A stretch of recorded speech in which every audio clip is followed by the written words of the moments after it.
studying grade 7 in Hong Kong. I'm a pro grad junior and I'm in my year 1 right now.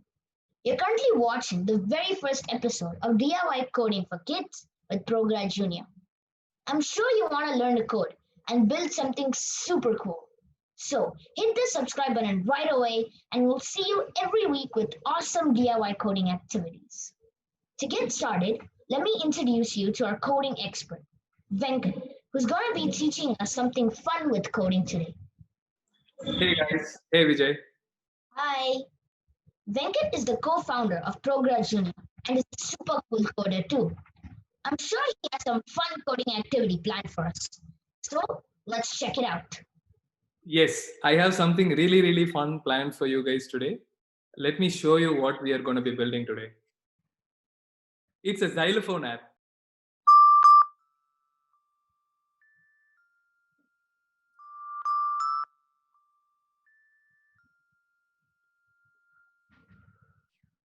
That looks pretty amazing. It's quite simple to build this too. Let's get started. Before we see the workings of how we are going to build this, let's try and understand what this is. Right? This is just a website. Right? So we browse hundreds of websites every day, and this is just going to be another website.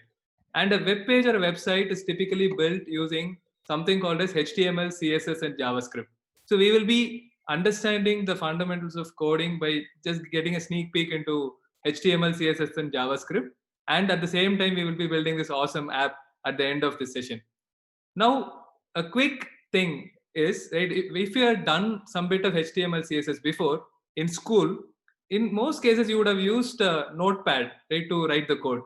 Notepad is quite boring, isn't it? It's not meant for writing code. It's meant for saving some text. So we are going to introduce, or we are going to get introduced to something which is a code playground called as CodePen today. So let me open a new CodePen account. So codepen.io. So you can open your browsers and you can type codepen.io. Now you will see that you need to sign up here. So let me sign up. I can sign up for free. So I'm going to use my email. I'm going to say team@progradjunior.org. You can use, okay, this is not the email, my bad. So it is the name. So I'm going to give my name as Venkat and I'm going to choose a username. So prograd junior not 7, right? So I like James Bond a lot. And team@progradjunior.org is the email which I'm using to subscribe. You can use your own email, or if you don't have an email, just Google for a temp mail, TEMP, temporary mail. So you will be able to log into a site which will give you a temporary email which you can just use to sign up in these websites. Now I have to set a password. I'm going to call it something. I'm not going to tell you that. And submit. Asking me to hold on to my butt. I'm holding on. Yes, we have a new pen. We are logged in. We are good to go. And I'm going to just quickly verify this email also, right, so that I will be able to access some of the features in CodePen. I would strongly suggest you do it too. You verify the account once you create one. And wonderful, right? So I have things ready here. It has already put in some code for me. So I'm going to go through the tour, right? So you can see something is happening there. Yes. Now I'm going to just name this. So it created a website for me, right? That's a tour of CodePen, right? You can go through the tour to understand what it is. But I'm going to clear it. Anyways, we are going to go through this again. I'm just going to clear these things. I'm going to first give a name to our page. It's a xylophone app which we are building. Now, if you see this playground, you can see that there are 3 places where I can type something. You have something called as HTML. I spoke about HTML, CSS, and JavaScript is what we will be using. You have HTML here on the left, CSS in the center, and JavaScript on the right. Now, what are these things? What is HTML? What is CSS? And what is JavaScript? I'll just give a very brief introduction, after which we'll quickly jump into building our xylophone app. So what is HTML? When you see a website, right, when you're browsing, right, there is a skeleton in the website. It has text and images. it is placed in one order, right? So HTML is the place, right, where you create the skeleton of a web page, right? HTML is hypertext markup language. It expands to hypertext markup language, but you can safely ignore, right, trying to understand that right now, right? You can always do it later. And then CSS, right, is called cascading style sheets. Now, before we go to CSS, right, let's try to type something here and see what are the benefits of using a playground like CodePen instead of using a notepad. So how do I type HTML code? Just so that you understand, in HTML, you need to always type something between two tags, right? It's called as tags, right? So you have this angular bracket. I type h1 here. This is called an opening tag. And then I open an angular bracket, / and then I type h1. This is called a closing tag. This is called closing and opening h1 tags, right? So h1 stands for heading 1. So if I type something in between, so for example, right now you don't see anything in the output, right? So the white color screen which you see below is where you see the output as you type. Currently you don't see anything, do you? Now if I start, so the HTML, with the browser, when it compiles, it will safely ignore the tags. It will consider what is given inside the tags. So let me type something which is I am a prograd junior. You can see something happening below in the output, can't you? So you see that I am a prograd junior, right, is visible. So the browser ignores the tags and then just shows what is between the tags. Now here it is a h1 stands for heading tag. Now what is CSS, right? This heading is okay, right? It is styled to some extent. It is looking big, etc. Right? But what if I want to add some styles to it, right? So it's like a human body has a skeleton, and then you have the skin and hair and muscles and all that stuff, right? The decorative items. So CSS is where you do the styling for a web page. CSS stands for cascading style sheets. So the format of CSS, we already saw the format of HTML. You need to use tags to place elements in HTML. Format of CSS is you select something from HTML. For example, in a human body, if you have a nose, you select the nose, right? And then say that, hey, make it bigger, smaller. You would have played all these video games, right? Where you create your avatars. Right? Something similar is what we do here. We select H1. I will select H1. This is called a selector.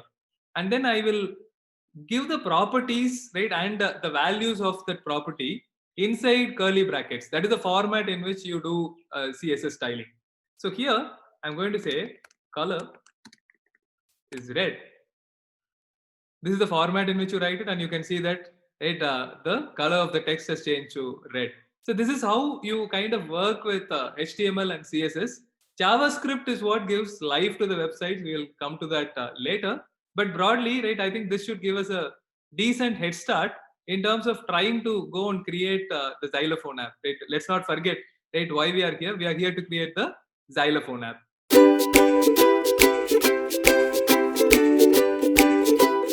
So I'm going to quickly switch to the Xylophone app page.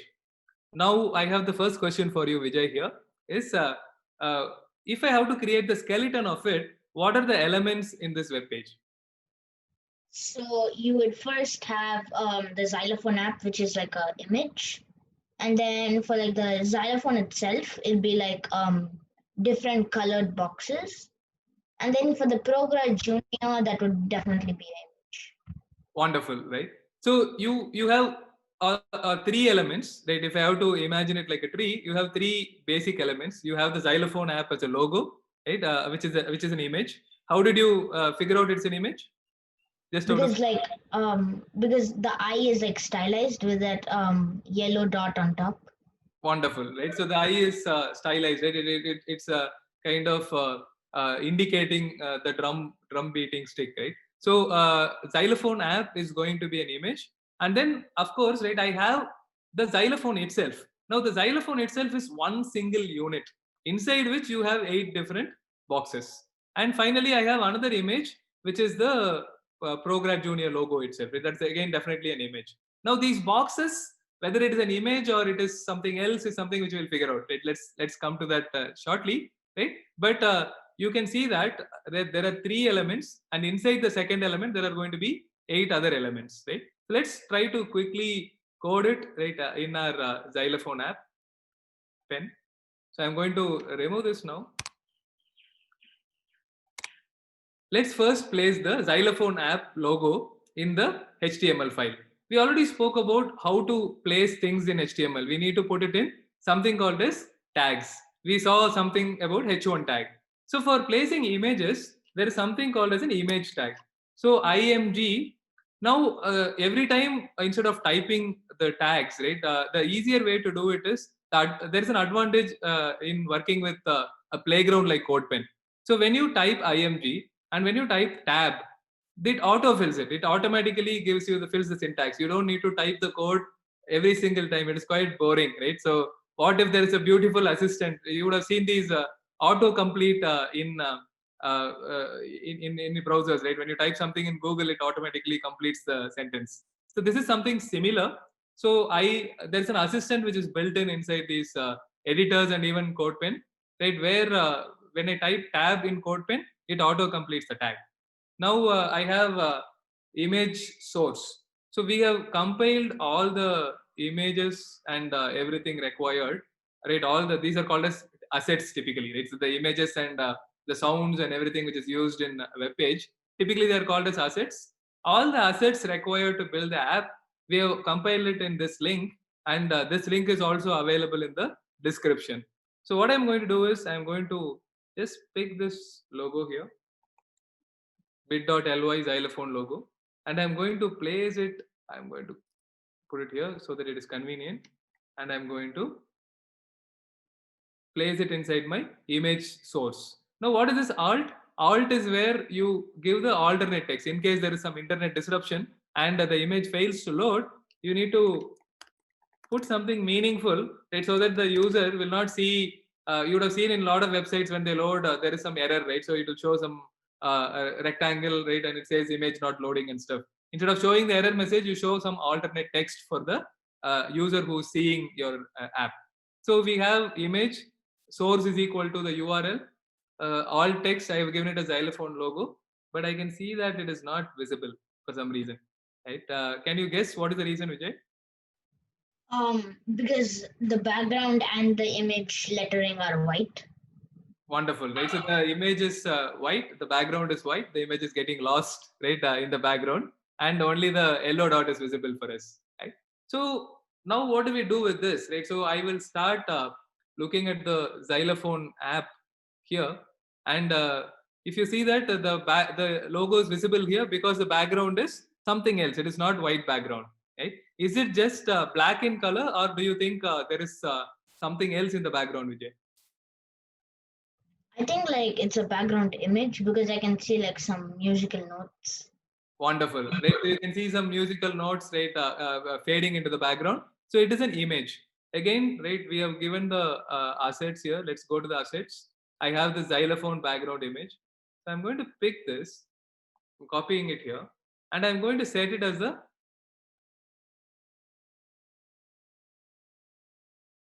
page. Now, how do I set the background for my web page? That's the first styling thing which we are going to encounter here, right? So, if you look at every web page, right, it is referred to as a document, right? Or you can imagine it like a skeleton, right? It has head and it has body. Body is what you see. Head is something which you don't see in a web page. So, in this case, body. So I'm selecting the body. We already spoke about how to do the selection. So I'm selecting the body, and I'm going to say that background. So again, right, when I start typing in HTML, we already saw about emmet, right? It was actually pre-filling it for me when I type tab. Now here there is also something called as autocomplete, which you can switch on in CodePen, right?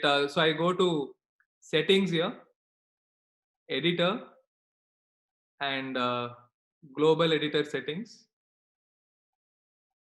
In editor preferences, when I scroll down, I will be able to see this here, format on save and autocomplete.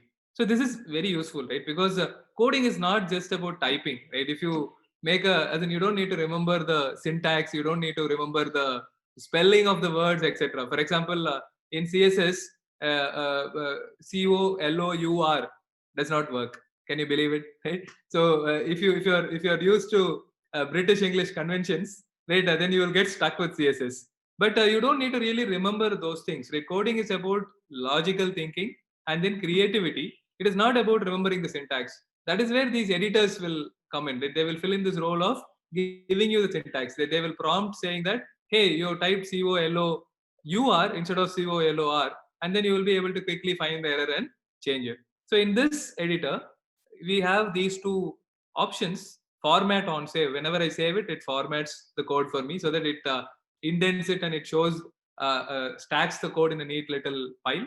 And then you have autocomplete, which also kind of prompts me. It kind of predicts what I am going to type and prompts. So I'm going to switch on these two, and then I think it is saved already.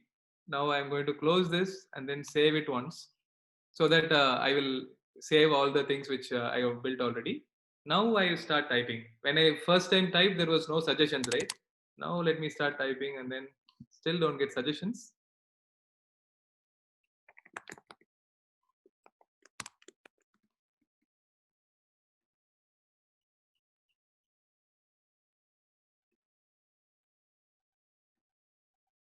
We quickly go and check if it is saved. It is saved. Yes, wonderful. So I'm closing it here. I'm going to reload the page maybe. Yeah. So the simplest of solutions every time is you switch it off and switch it on, right? So you reload it, right? And then it starts working sometimes. You see, it worked. So we have background. So the moment I started typing as background, it is showing, suggesting all the properties, right? So that is quite useful, isn't it? So you don't need to know all of these properties, but then when you start coding, right, slowly you will start getting used to it, right? So we will not be looking at all the properties, but in this case, what we would be needing is, first I need something around background image. So can I see background image here? I click on it, and then I will say URL. So I'll give the URL which I copied already as the background image. You can see that the background automatically changed. That is great. Now the next thing which I will be doing is, I will have to make the, so I don't, do you see the musical notes out there, Vijay, in whatever is loaded? No. Yes, right. So because the image size is not defined here, right? So we haven't really spoken anything about the image size. So the browser retains the original size of the image, and I think it is very large, and you're just seeing the black portion, right? And it is not showing the musical notes here. So let's set the background size. So it is like plain English, right? You start thinking in English, right? And then there is something in code already, right? So background size is here. And so you set the background size as cover typically, right? If you want a full screen background, you set the background size as cover. Now I set the background size as cover. Background image URL is given. I see the musical notes now, right? I can start seeing this. Yes. Now the next thing which we'll be doing is let's do the remaining portions, right, in the HTML. Let's go back to the HTML thing and start doing the remaining portions. Right. I will need a section which will have the xylophone. So there is a tag called a section. So I'm going to type tab here, and it automatically closes it for me. Inside this section, I have these boxes, right? So I can call them as, I can visualize them as divisions, right? So in HTML, everything is a rectangle, right? You place text inside a rectangle, you place image inside a rectangle, and the tags are typically holders of that rectangle. So in this case, the section is going to be defined as a rectangle. So unless you put something inside the section, it is not going to be visible. Can you see the section in the output, Vijay? You can't see it because it is not visible. We haven't put anything inside it. Let's say I put something here saying hello world, then you will start seeing it in the thing. You're not seeing it again, you are actually seeing it, right? Because but the text is also black in color, so it is kind of blending inside the into the background. But you don't see these sections, right, or any of these tags unless you populate the tags with some value. So in this case, Or the other way of, so if I want to still have an empty box, the other way of doing it is I can give some height and width to the box. For example, in this case, let me do xylophone, right? So I need to have these notes, right? Just to remind me, how many notes were there, Vijay, right, in that? 8. 8. Emmet again, so now you need to create 8 different divisions, right? Again, Emmet I said is assistant, right, which is inbuilt inside CodePen, which will help you type lesser code. So in this case, Emmet again to a rescue. So I do div into 8, and I type tab. You see these 8 divs magically appearing. Emmet is pretty useful, isn't it? Now, if you look at this, while you see these divs here in the HTML, you can't see that in the output, do you? That is because the divs are empty. They do not contain anything. If they have some text, it will be visible here. If they have some height or width, again it will be visible. But because it has nothing, right? The HTML part is done. So only when you are styling in our xylophone keys also, they did not have any content. They just we need to just give height and width for the divs, and they will start magically appearing later. So that is the style sheet part. We'll come to that later. But we have still built our skeleton. Now, is there something, Vijay, which is missing? We have built the xylophone logo and we have built the xylophone itself. What else is missing? The Prograd Junior logo. Yes, right. So that is the last part. The moment I put it, right, we would have completed 1/3 of our work, which is HTML. So I'm just going to quickly include the Prograd Junior logo. Now, question again for you is what is the tag which I'm going to use here? The image tag, so img. Wonderful. So I type img, then I use emmet to populate it. src, I'm going to go to the resources here. I'm going to pick the link, which is Prograd Junior logo, and I'm going to put it here. And just as a reminder to our viewers, what is alt here, Vijay? Like, so suppose if your image doesn't appear, then what the user will see. So the alternate text. Wonderful. So I will put logo here, right? Or yeah, so that should finish our HTML. So we are done with 1/3 of the app, xylophone app, which you're building, which is the skeleton of which HTML. Now that we are done with our HTML, let's look at styling this web page.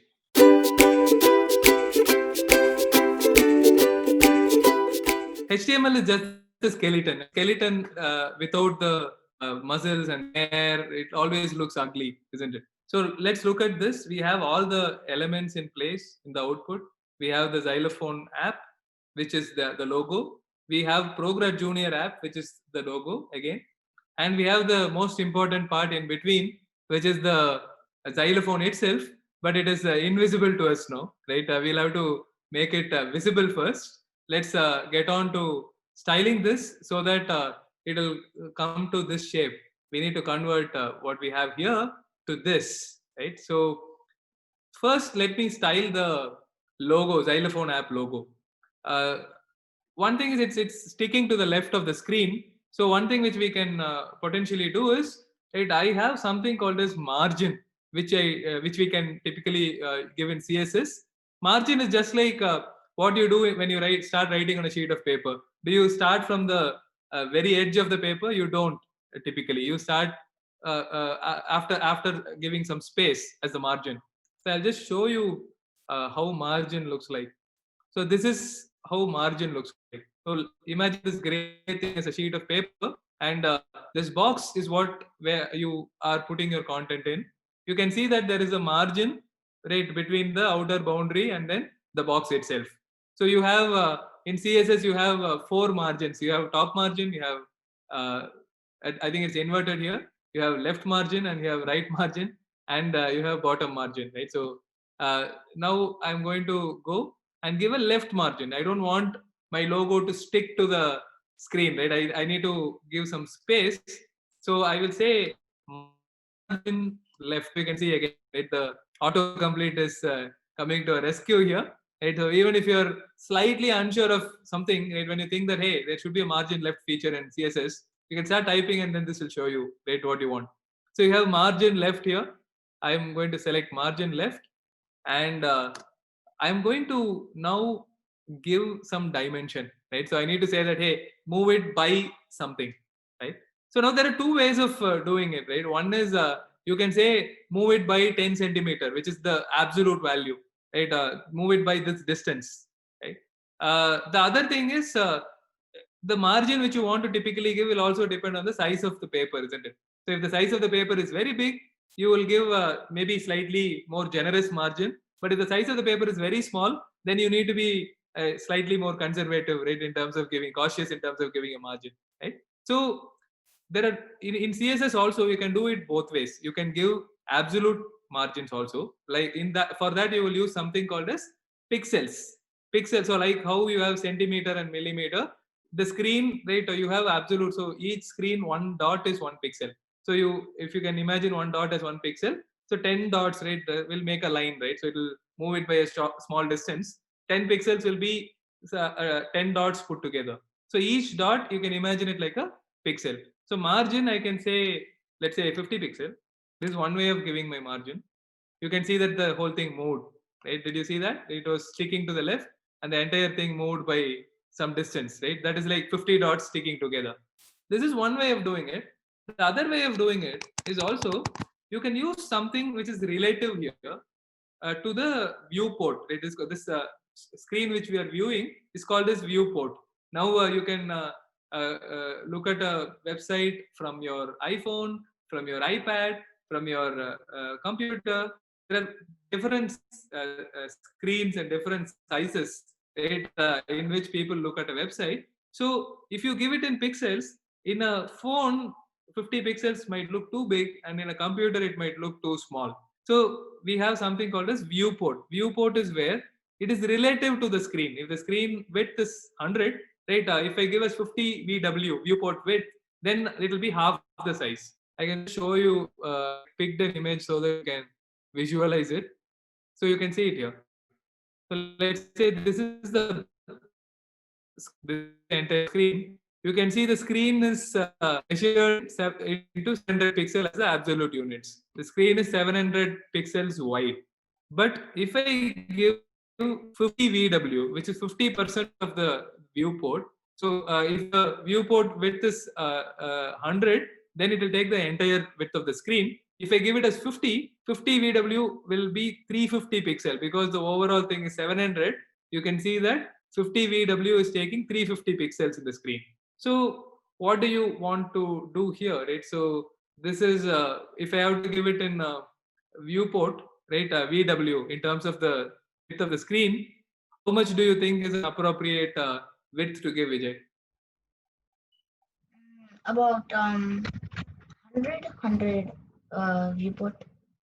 Yeah, so you meant 100 VW, right? So if I give 100 VW, what will happen is it will take the entire screen, right? So so the margin will be, so this xylophone text will go right till the end of the screen, right? So we don't want that, do we? We don't want that, do we? So we want something which is maybe lesser, right? So should I give a 5 VW, right? This is, if this entire thing is 100, right? This could be potentially 5 VW, right? 5% of the viewport width. So let me give 5 VW. Let's see what happens here. Uh, just so that I can show it, right? If I give 100 VW, it is invisible, right? Because it went outside the screen, right? Now, if I reduce it to 10, it will come inside the screen, but 10 is also too big, I think, right? So let's make it 5 VW. I think this is perfect, right? So I'm going to give the margin left as 5 VW. Now I'm going to start styling the xylophone app image, right? So what is the problem with xylophone app image, Vijay? It's too big. Wonderful. It's too big, right? I need to start adjusting the size of this image, the width of this image, right? So how do I select it? Now, one way of selecting it is we can call out, hey, let me select image and then let me style it. Let's say width is 30 VW. Let me do that. Yeah. So it became smaller.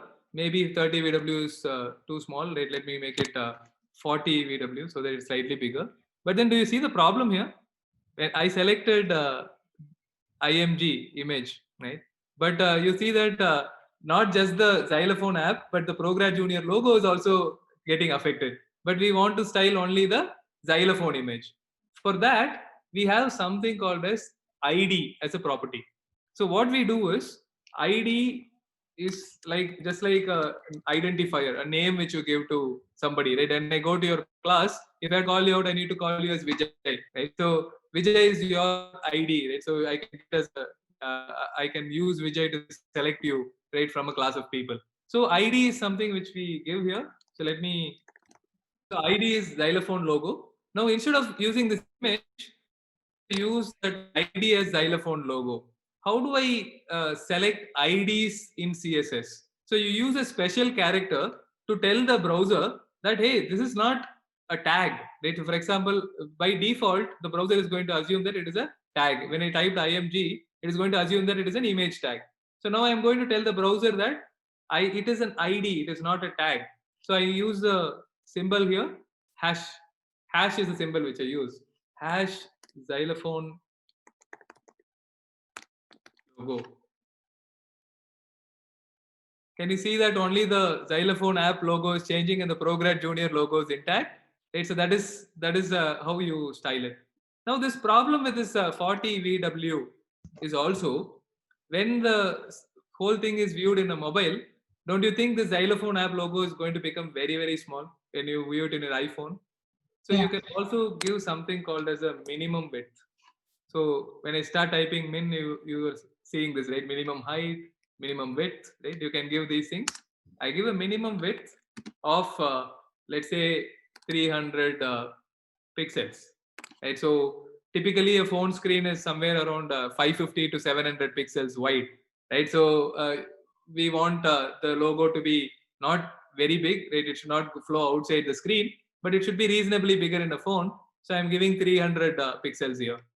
So that is minimum width. So it will not be visible here, but only when you see it in your phone, you will find the usefulness of a property like minimum width. Right? So xylophone logo is styled. I think we are done with it. Now let me move on and then first start styling the section. Right. So the section here is the xylophone itself. Right. That is where you are placing the xylophone. Right. I know that you have been like waiting for this, right? Because this is the crux of the app, isn't it? So we have been talking about all the frills. We spoke about the skeleton, which you really can't see and it is quite ugly, right? And then we spoke about the xylophone logos and stuff. Now we have come to the crux, the centerpiece, the hero piece of the whole app, which is the xylophone itself. Right? So in this, I am going to introduce one small property called as flexbox. Right. So challenging part of making the xylophone is not making these keys. They are very easy to make, but arranging them in the center. So how much ever the screen is changing, these keys should be in the center, properly arranged. That is the challenging part, and that is where flex boxes come to a rescue. Flex boxes, if you can kind of interpret the name, it is flexible boxes, right? So they are containers inside which you can put items, and then you can arrange those items in a flexible way. I've just uh, have some three images which kind of gives you some orientation towards what are these flex boxes, right? If you look at it in display, if you don't give display as flex, right? If you don't make them flex boxes, the if I start giving you the giving the height and width, by default it will be called as display block, as you can see here. So they will be stacking one below the other. So if I have 8 boxes, they will stack one below the other. Imagine these long boxes stacking one below the other in your screen, right? It's going to look pretty ugly. Let's go and quickly try it out once, right? So that we'll know it is stacking that way. So before I style this section, I'm going to style this section shortly. Right? But before that, let me give something to the div, right? So div is now invisible, so I'm not able to see what is happening here. So let me start giving some shape to these divisions, right? Which is the keys. So I'm going to say that, hey, I'm going to give the width of this as let's say 30 pixel, slightly wide, and let me give height as 30 VH, right? 30% of the viewport, and then let me also give the background color as white, right? Because if I give color as white, if I start putting some text inside it, that will become white. So I need to make the box's background to be white. So I will give background color. You can also give a background color, right? So which is in this case, let me give it as white. Now you can start seeing those boxes, right? So they're long. You can see one long box, right?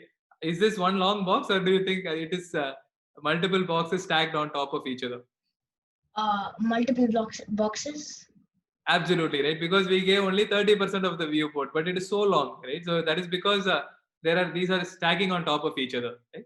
So if you look at this here, this is display block, right? So by default, it takes as display block. The moment I give it as display flex, right, then it starts fitting it right together, right? So it starts optimizing for the space. It is flexible boxes.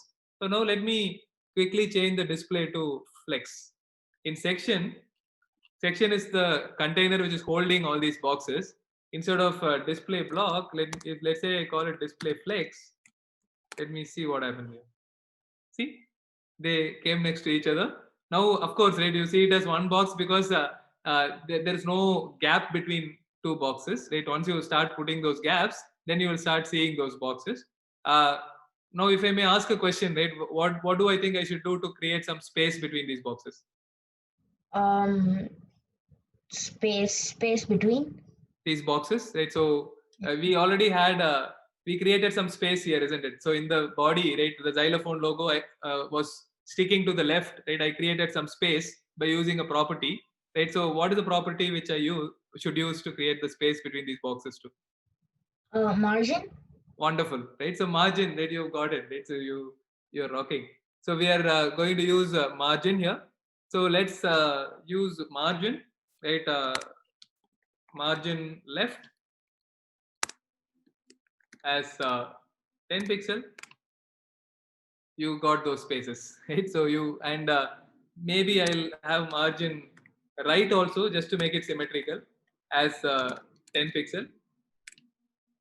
Right? So you see that there is some space, right? So now you can see those keys clearly, right? So the moment I made it as display flex, you can see that they are stacking next to each other. But flex also gives me more advantages, right? In your xylophone app, you can see that the keys are not in the left; it is in the center, both vertically and horizontally.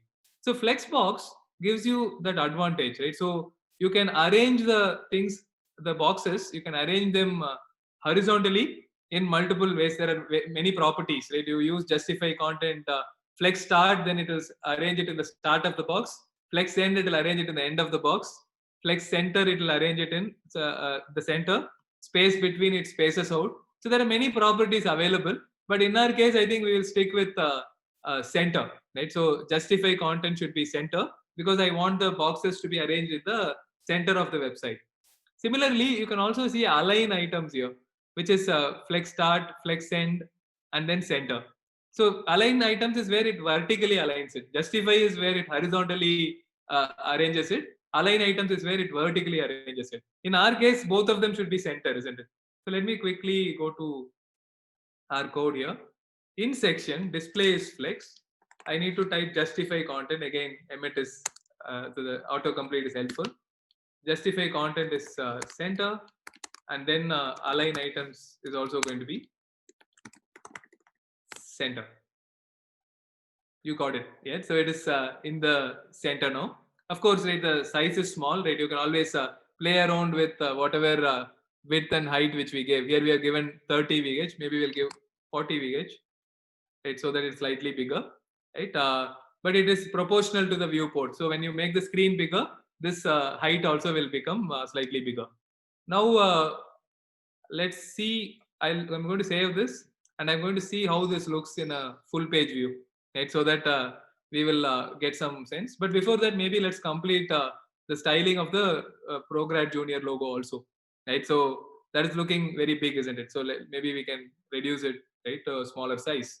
So again, if I have to style it, how do I select it? How did we select xylophone logo? We used a property, right? Now, what is the property which we should use to select the ProGrad Junior logo, Vijay? Um, Just write it as image. Image. Right? So if I style it as use image to style it, there will be a problem. What will be the problem? The xylophone The logo. xylophone. So Yes. you have to use the ID tag. Wonderful.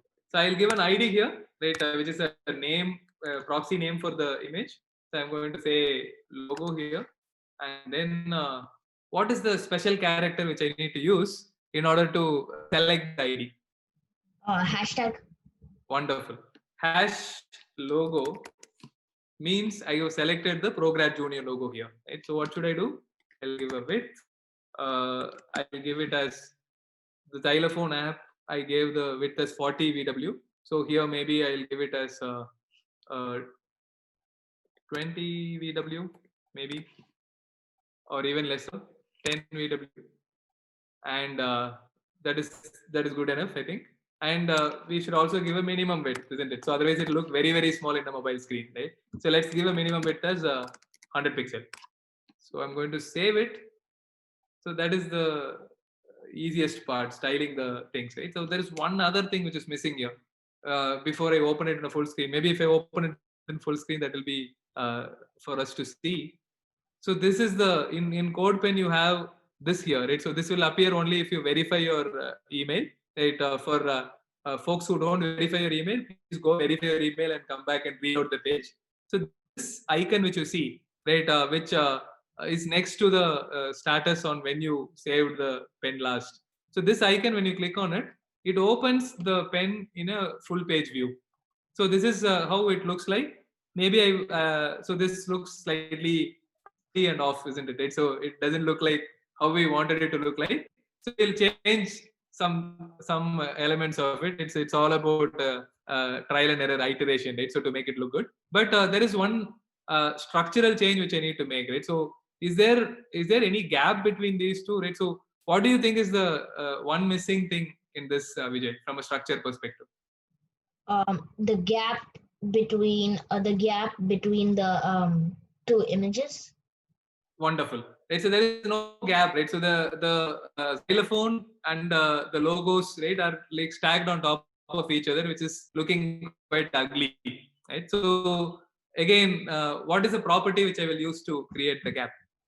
Margin top and margin bottom. Absolutely wonderful. So I'm going to just go here for the section which is the xylophone. I'm going to give margin top. Let's say I can give it in VH, right? Let's say I give it as 10 VH or 20 VH, and margin bottom,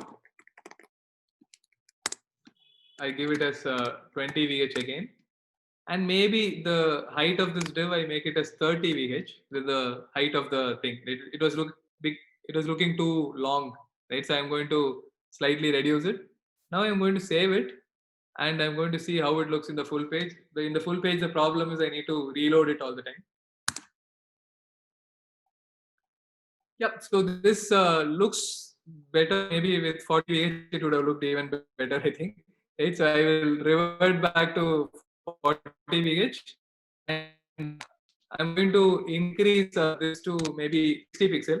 Right. So because it is looking very thin, isn't it? So I'm going to make it bigger, and the space also maybe I'll reduce it to 15 and 15. I'm going to save it. I'm going to reload it here. What do you think? Right. So do we have something close to what we had here? Yeah, it looks much better. Yeah, it looks much better. So what is the thing which you notice about these keys, right? The notes, right? The rectangles are some way different, right? Compared to what we made. So first, like these rectangles are colored, and then these rectangles, like at the corners, they're a bit rounded.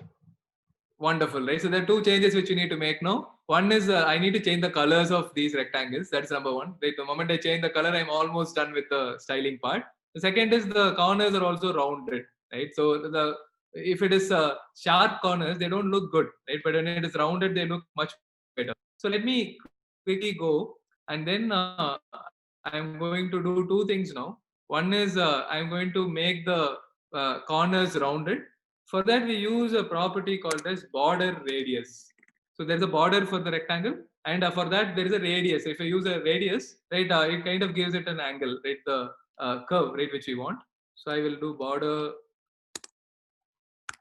radius, and then let's say I give it as again it is measured in pixels, right, or you can give it in percentage too. So I give it as 10 pixel. Save. Let's use this also. Right, you can see that it is rounded now. Right, that is looking much nicer. And the last part is where I need to give color to these divs. Right. So now what is the property which I think we should be using again? ID. Wonderful, right? So you've got it right. So I use ID to give color.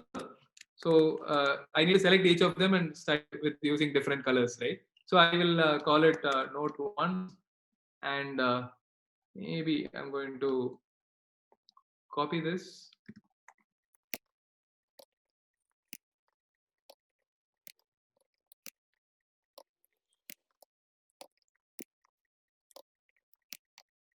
Yeah, that was hard work, right? So copying and changing everything. So we are done with selecting these IDs now, right? So now or creating these IDs. Now I just need to go here, use these things to give the colors. So I'm just going to pick the colors from here. So in the resources we have given the colors which are being used also. So I have crimson, orange, red, gold. So I'm going to put these colors in one by one. Background color is the property which we'll be using.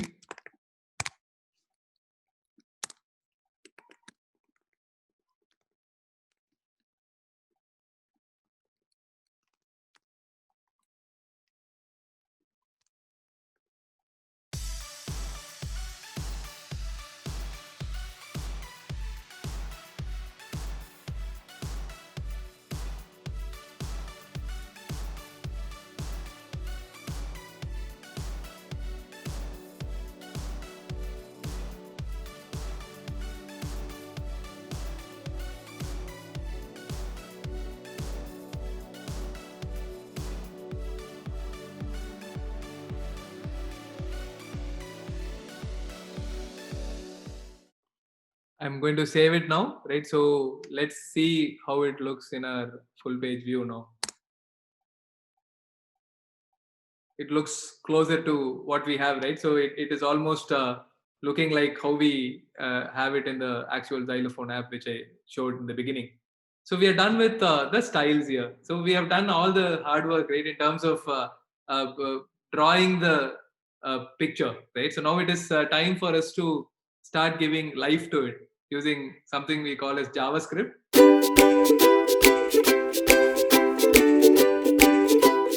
Right, JavaScript gives life to all the websites which you're building. It creates these actions, the verbs. When you click on something, right, something happens. That happens through JavaScript. So all that is remaining now is we have to, when the user clicks on the note, we need to play some music. So let's dive into JavaScript now. So let's start giving life to our app, shall we? JavaScript. Imagine JavaScript as something which is independent. So HTML and CSS, we did it together primarily because they are linked, right? They are interlinked. But JavaScript is like the soul of your website. So it is slightly separate. It cannot be linked to the physical aspects. So if you have to do something in JavaScript, first you need to select it from HTML, bring it to the JavaScript, right? And then you need to work with it. And then if required, you need to put things back into the HTML, right? Or into the web page. So in this case, what is the only pending thing in this xylophone app, Vijay? The sounds. Absolutely right. So I just need to give sounds to this, right? Maybe first on clicking, let's try it out.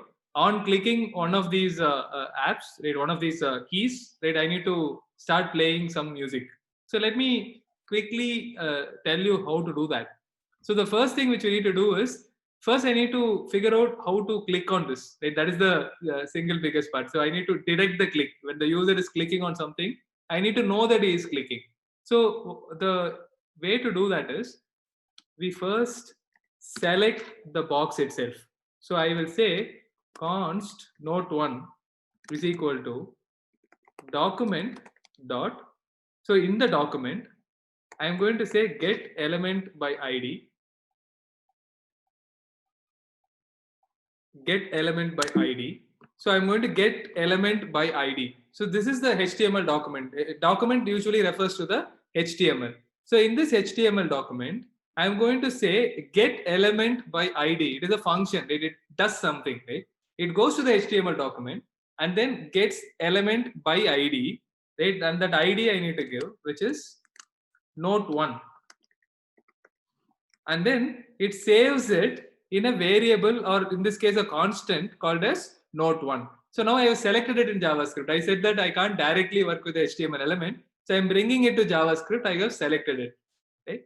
So now the next step which we need to do is note1 dot on click is a function in JavaScript. So when I say on click, this is a template, right, which indicates that note1 dot on click do something, right? So do something is the function. It's like a switch, right? When you press the switch, something happens, isn't it, right? So on click is the switch, right? So note1 dot on click is an event. On this event happening, right, we need to tell the browser what to do, right? When the box is clicked, what should you be doing is something which you need to tell. And whatever the browser should be doing, we need to put it inside these curly braces. So this is the format in which it should be done. Okay. Now, what should we put inside these curly braces? We need to play that audio note, right? So we need the audio note, and we have the note here. So we have already picked the sounds, right? And we have uploaded it, right? And it is available as a URL here. So I'm going to copy. So as you can see, note 1 and 8, it plays the same sound, the C note, right? So C, D, E, F, G, A, B, C. Right? The C note is played on first and eighth, and then D, E, F, G, A, B is played on the rest of the notes. So I'm going to select this note 1 and 8, and I'm going to create an audio here. Just 1 second.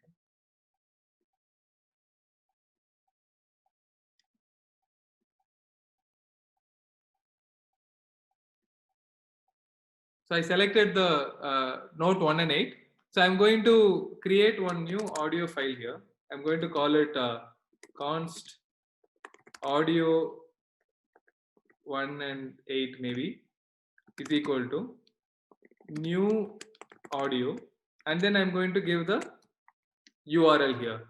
So this actually I'm creating a variable or a constant called as audio 1 and 8, right? Because naturally I will be playing that audio when note 1 and note 8 is clicked, and I'm going to pull a new audio, right, from somewhere into JavaScript. So I am pulling one element from HTML, the box from HTML, and I am pulling one audio from a URL, right, or from a link into the same JavaScript file. Now on click, all I have to do is I need to play this audio. So I'm going to say audio 1 and 8 dot play. I need to do this brackets open and brackets close, right, to indicate that it has to act on it. It has to, whenever I click on it, it has to play. It has to immediately act on it. Is what the brackets indicates. So let's save it, right? Let's reload it in the full page view, and let's see if this works. If this works, then our job is done, right? It's quite easy now. So let's see if this works. Beautiful, it worked, isn't it? Right? So now there is one problem with this though. If I click it twice continuously, how many times do you think I clicked it now, Vijay? One. I clicked it 3 times, but it played only once. Right? There is some problem with, right, the construct. So I'll tell you what is the problem here. The problem is we are playing one audio clip, right? So you would have seen these videos and audios. You would have watched movies, right, on your laptop. Now you will know that each file has a time duration. Each audio or video file has a time duration. Let's say 3 minutes, 37 minutes, 5 minutes, 5 minutes 32 seconds, right, and all that sorts, right? So this audio clip which you have uploaded also has a time duration, right? When the second click happens before it finishes playing, it actually does nothing, right? So the second click gets nullified. So how do I prevent it? So all we need to do is, I need to go back here. I need to say that first, when the thing is clicked, I'm going to pause the audio if it is playing. So I'm going to say audio 118 dot pause. And then I'm going to say that audio 118 dot current time. So the timing of the audio clip. So there is that when you watch a movie, you have this bar, right, where you can scroll, right, and then the movie kind of fast forwards, or you can rewind the movie. So that bar, right, you can imagine it like the bar. So that's a time bar, right? So you can click on the different places, and then the audio clip or video clip will start playing from different times. So here I'm going to say current time is equal to 0. I'm every time it is clicked, I'm resetting it to 0, and then I'm going to start playing it. Now let's see if it works. I'm going to save it. I'm going to reload it here.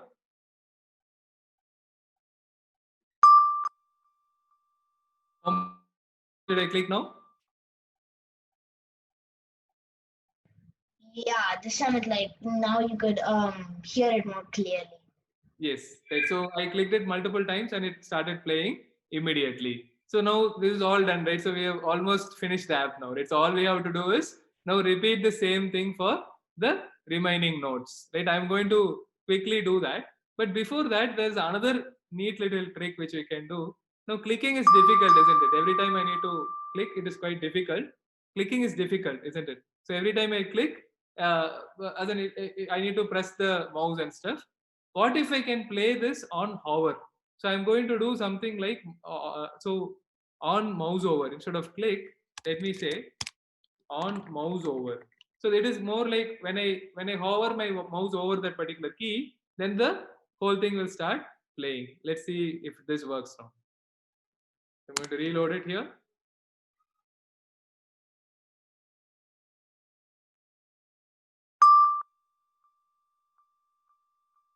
I never clicked on it now, but on mouse over, it started working. So I'm just now going to quickly pull the resources, and I'm going to complete the xylophone thing, right? So let's do it together once, right? Both of us together for the second box, after which I will complete the rest of the things. And I trust the viewers can also complete the rest of the things by themselves. So let's quickly do the second one. Can you help me with that first? First, I need to do const. And then audio 2. Okay, so first let's do the audio thing, right? Const audio 2. Const audio 2. Document. Yeah, so we are typing the new audio, right? So Oh, okay. here we have named it as, you can name it as audio 2 also, right? But to be on the safer side, as in to make it maintain consistency, let's name it as note 2 is equal to document. Yeah, go on. Document dot get element by ID.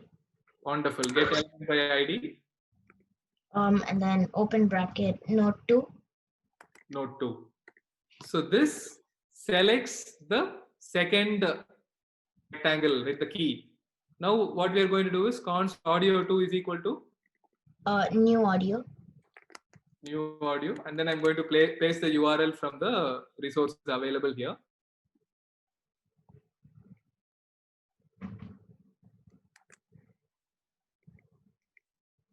Now this is done. Now we need to make it work, shouldn't we? Right? So let's go on. Yeah, help me with it. Note 2. Note 2, wonderful.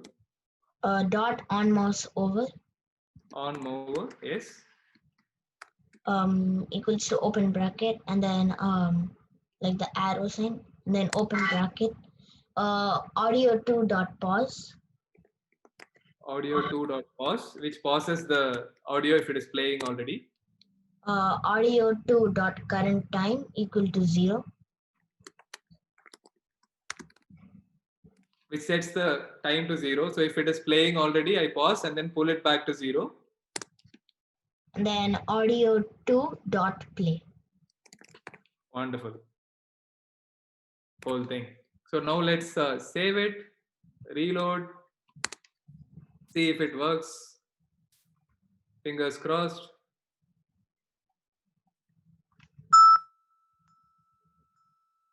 Wonderful. So you made it work, the second note. So now let me quickly go finish off the rest of the things now. I'm going to type and finish off the rest of the things now quickly.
I just completed the rest of the lines of code. I'm going to reload it here, and we should have a fully functional xylophone. Yep, so we have a fully functional xylophone here. So let's try playing it now.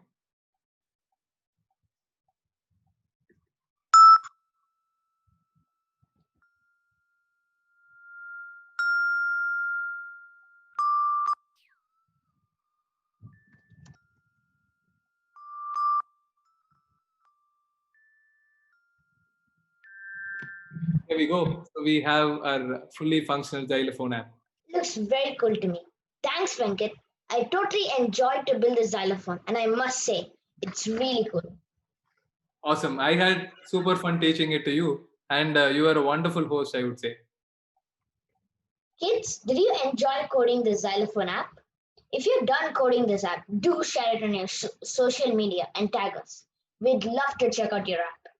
Also, to make sure you don't miss out on this fun every week, hit the subscribe button right away. And don't forget to share this video with your friends and spread the joy of coding. See you, friends. See you, Venkat. Thank you, Vijay. See you soon. See you. Bye.